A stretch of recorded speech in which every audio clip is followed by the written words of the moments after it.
Hingga suatu ketika, stand kacang Top tidak boleh lagi berjualan di mall, dikarenakan asap yang dihasilkan dari mesin pembuat kacang mengotori langit-langit mall.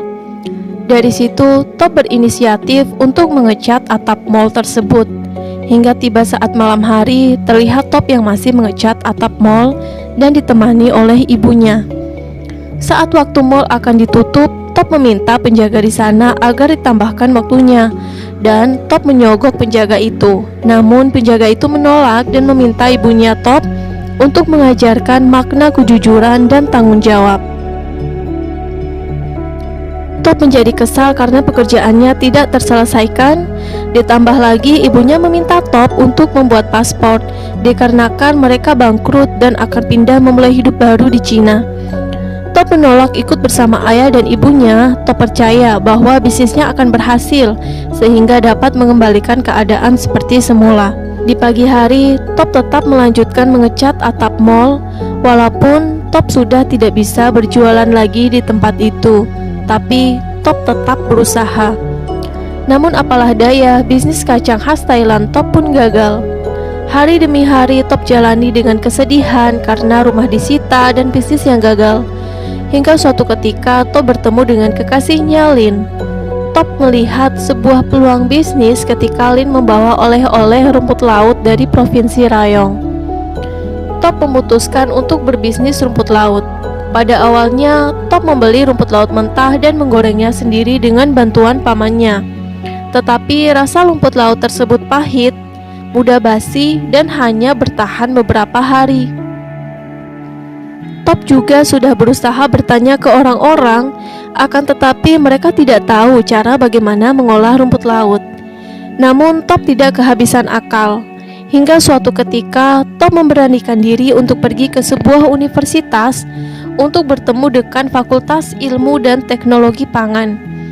Walaupun Top bukan mahasiswa di sana, dengan berbekal cerita sedih yang diceritakan Top, akhirnya profesor mengajari bagaimana cara agar rumput laut tidak mudah basi. Top pun membeli rumput laut mentah dan menggorengnya kembali, hingga menghabiskan berkardus-kardus rumput laut. Tetapi rasa rumput lautnya tetap saja pahit. Untuk membeli rumput laut, Top harus menjual barang-barang berharga yang ada di rumahnya. Hingga pamannya menyuruh Top untuk menyusul orang tuanya karena sudah banyak uang yang dikeluarkan. Namun bisnis rumput laut ini tidak menghasilkan apa-apa. Tapi Top meminta pamannya untuk tidak menyerah dan harus yakin bahwa mereka akan sukses. Karena jika mereka sudah memulai, maka tidak boleh menyerah. Suatu ketika Top pulang dari membeli rumput laut mentah. Rumahnya dalam keadaan gelap. Top masuk dalam keadaan bingung mencari di mana pamannya. Saat Top melihat ke arah dapur, Top terkejut. Pamannya tergeletak di lantai karena terlalu memaksakan diri menggoreng rumput laut. Paman Top harus dirawat di rumah sakit. Esokan harinya, Top kembali menggoreng rumput laut mentah dan rasanya masih tetap sama, pahit. Tersisa hanya satu bungkus rumput laut yang jatuh pada waktu hujan ketika pamannya terjatuh. Dengan ragu, Top menggoreng rumput laut tersebut. Top terkejut, rumput laut yang digorengnya tidak pahit. Akhirnya, Top menemukan cara agar rumput laut tidak pahit saat digoreng, yaitu dengan diembunkan atau dicelupkan ke dalam air sebelum digoreng. Akhirnya, Top kembali menyewa tempat di mall untuk berjualan cemilan rumput laut. Bisnis rumput laut Top sangat diminati oleh masyarakat. Top memiliki rencana untuk mendapatkan 1 juta baht per tahunnya untuk membayar semua utang ayahnya. Saat sedang berjualan, Top mendapat telepon dari ibunya yang menyampaikan selamat ulang tahun kepada Top. Namun Top lupa akan hari ulang tahunnya. Ayah Top menyuruhnya untuk belajar dengan sungguh-sungguh dan menyusul mereka ke Cina. Top menanyakan kepada ayahnya jumlah utang-utangnya. Dan ternyata utang ayahnya Top adalah sebesar 40 juta baht jika dirupiahkan sebesar 12 miliar rupiah. Top menjadi kaget dan berpikir bagaimana caranya agar mendapatkan uang sebanyak itu. Top kembali mencari tape yang dititipkan pada Jack dan mendengar penjelasan dari dosennya. dan mempelajari mengenai strategi hutan rimba. Dari situ, Top berinisiatif untuk memasarkan produknya melalui 7-Eleven. Keesokan harinya, Top pergi ke perusahaan 7-Eleven dengan membawa produk cemilan rumput lautnya. Dengan memperhatikan orang yang akan mempromosikan produknya, Top pun berlatih di toilet. Setelah menunggu berjam-jam, akhirnya Top bisa bertemu dengan Ibu Pooh dan menjelaskan produknya. Akan tetapi, Top harus berbesar hati karena produknya dianggap Ibu Pooh belum layak dijual.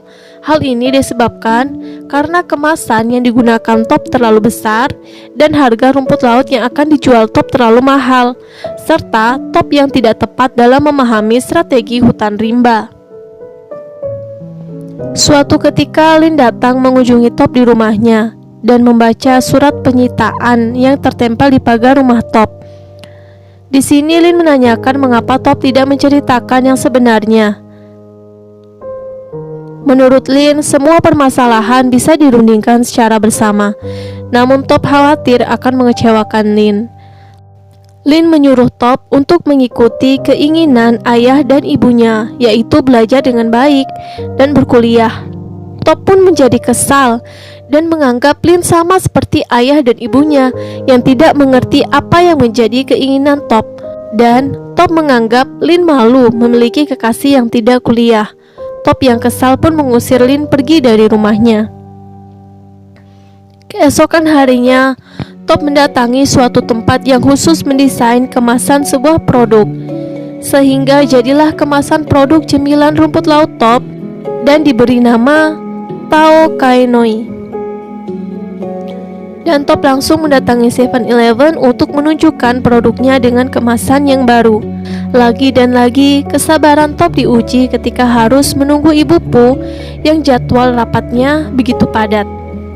Diperlihatkan walaupun Top dapat melihat Ibu Pooh, Top tidak bisa memperlihatkan kemasan barunya karena Ibu Pooh yang sangat sibuk dan tidak memiliki waktu untuk bertemu dengan Top. Hingga Top yang lelah akhirnya pulang dengan membawa kembali produknya yang belum diperlihatkan pada Ibu Pooh. Saat di dalam lift, Top memberikan semua produk cemilan rumput laut yang dibawanya kepada seorang satpam. Top yang kecewa dan hampir menyerah akhirnya menelepon ibunya untuk memberitahu bahwa Top akan segera menyusul ke Cina. Namun tidak ada usaha yang sia-sia di mana cemilan rumput laut yang diberikan Top kepada satpam tadi saat di lift pun dirasakan oleh pekerja-pekerja lainnya hingga sampai pada Ibu Pooh, dan produk cemilan rumput laut Top akhirnya diterima di 7-Eleven. Belum berhenti sampai situ, Top harus mengirimkan produknya ke 6.000 cabang dan memproduksi 72.000 kemasan. Dan dalam waktu 1 bulan akan dikunjungi GMP ke pabrik milik Top. Jika GMP menyetujui pabrik milik Top, maka dalam waktu 2 bulan 7-Eleven akan mengirimkan produk milik Top. Dan jika total stoknya kurang dari 80% dari kapasitas produksi, maka 7-Eleven akan memutuskan kontrak dengan perusahaan milik Top. Top yang tidak memiliki pabrik pun berpikir bagaimana caranya agar dapat memproduksi cemilan rumput lautnya sebanyak 72.000 kemasan. Maka dari situ Top berpikir untuk meminjam dana dan membangun sebuah pabrik. Setelah mendengar semua cerita dari Top, Pak Budi dengan berat hati tidak dapat memberikan pinjaman dikarenakan umur Top yang belum mencukupi, terlebih lagi orang tuanya yang terlilit hutang dan banyak persyaratan yang tidak terpenuhi. Walaupun begitu, Pak Budi sangat kagum kepada Top dengan usianya yang begitu muda namun memiliki semangat yang tinggi. Pak Budi juga menyemangati Top dan menyuruh Top agar jangan berhenti berusaha. Karena tidak ada jalan lain, akhirnya Top menjual mobilnya. Terlihat Top yang sedang berada di dalam bus dan melihat tiket pesawatnya.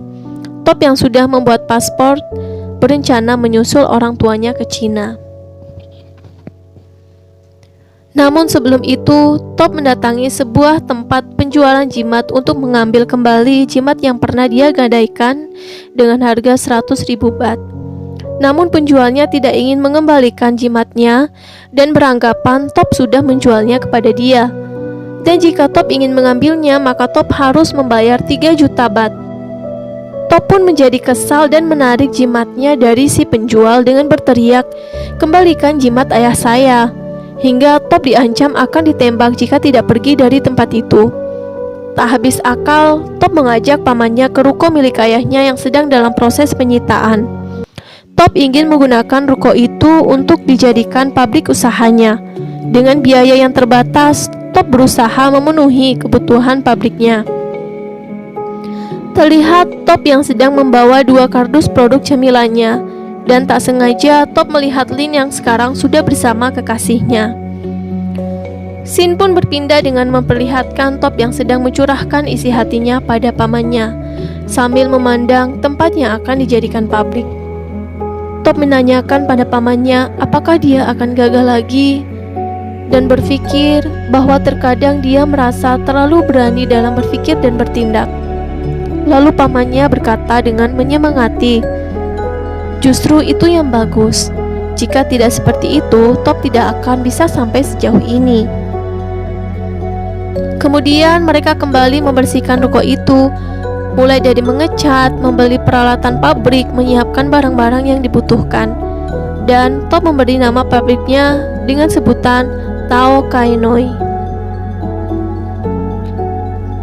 Hingga saat yang dinantikan pun tiba.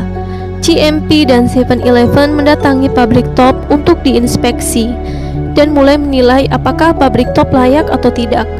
Di tengah mereka sedang melihat-lihat, paman Top memberikan amplop kepada Top dan menyuruh Top menyuap mereka. Namun Top menolaknya karena ditakutkan mereka akan berpikir bahwa Top tidak pernah diajarkan tentang kejujuran. Ibu Pu melihat bahwa pabrik Top masih banyak yang belum memenuhi standar. Pertama, lampu neon yang digunakan Top tidak menggunakan penutup sehingga debu bisa jatuh ke makanan. Selain itu, saluran air juga belum benar dan masih banyak lagi. Setelah selesai melihat-lihat, pihak GMP dan 7-Eleven pun kembali untuk memutuskan apakah pabrik layak atau tidak. Tak berselang lama, Top mendapatkan faksimile yang dikirim oleh 7-Eleven. Namun saat terprint, cartridge printernya habis sehingga Top harus membacanya di bawah sinar matahari. Namun siapa sangka, usaha, pengorbanan, perjuangan yang Top lakukan pun terbayarkan. Akhirnya produk Top pun disetujui. Rona kebahagiaan terpancar dari wajah Top. Beberapa hari kemudian, 72.000 kemasan produk cemilan rumput laut Top akhirnya siap dikirimkan. Dengan penuh kasih sayang, Top memeluk pamannya yang sudah menemani, memberikan semangat, memotivasi Top hingga usahanya berhasil. Top berkata pada pamannya kalau dia sudah tidak memiliki apa-apa lagi. Top sudah mengerahkan semuanya untuk bisnis produk rumput lautnya, dan jika kali ini gagal, mereka sudah tidak punya apa-apa lagi. Top pun menjadi sadar dan berjanji akan berkuliah lagi dan tidak mau menjadi anak yang keras kepala. Dan kisah pun selesai.